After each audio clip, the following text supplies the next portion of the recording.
ان میں سے نمبر 1 ایران ہے.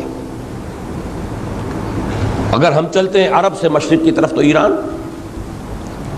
ایک اعتبار سے یہ بازی لے گیا ہے پورے عالم اسلام پر.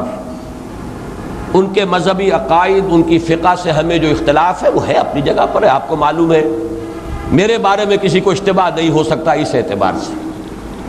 میری جس درجے دشمنی رکھی گئی ہے، جس طرح میرے سر کا جو ہے مطالبہ ہوتا تھا. 2 ہی آدمی تھے پاکستان میں کہ جن کے سر مانگے گئے، ایک کراچی کے وہ شاہ بلیغ الدین صاحب اور ایک میں.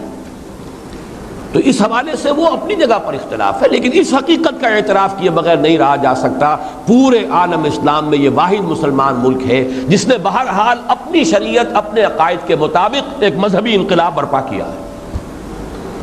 اور پورے عالم اسلام میں مذہبی سطح پر حکومت کی سطح پر فنڈامنٹلسٹ صرف ایک ملک ہے، یا دوسرا جو ہے تھوڑا سا وہ ہے سوڈان، لیکن اس کی اہمیت اس لیے نہیں کہ وہ کسی عوامی انقلاب سے نہیں بنا، بلکہ وہ تو ایک فوجی انقلاب سے شکل بنی ہے جو بھی بنی ہے. اللہ کرے اس میں استقامت ہو، اس سے یقینی کوئی نتیجہ برآمد ہو جائے. خبریں بھی اچھی آ رہی ہیں، لیکن میں تو دنیا کا جو پرسپیکٹو ہے اس کے حوالے سے عرض کر رہا ہوں کہ اس پہلو سے ایران ان کا ٹارگٹ ہے، ٹارگٹ نمبر 1 ایک خاص اعتبار سے. ٹارگٹ نمبر 1 ایک دوسرے اعتبار سے ہم ہیں، وہ میں بعد میں عرض کروں گا.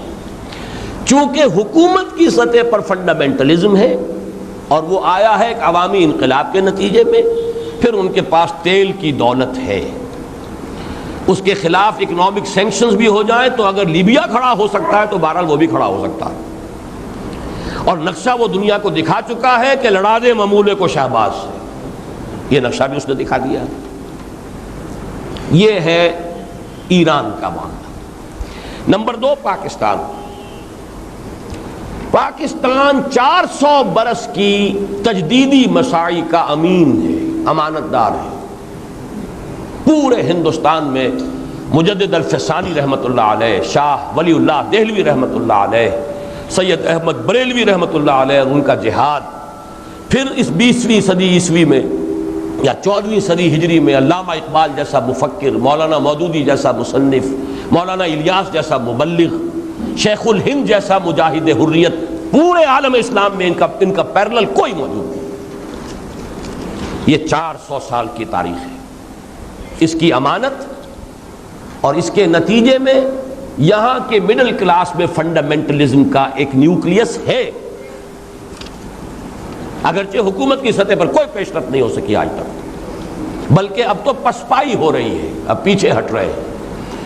وہ ہمارے ان سیاسی جو بھی زعماء ہیں، جو جماعتیں ہیں، ان کی غلطی اور الیکشن ہی کو واحد میدان بنا کر اس کے اندر اپنا سارا وقت اور توانائیاں اور قوتیں ضائع کر دینا، یہ ہے در حقیقت جس کا کہ یہ صدا مل رہی ہے کہ اس اعتبار سے تو پسپائی کی طرف ہے معاملہ، کسی پیش رفت کی طرف نہیں ہے.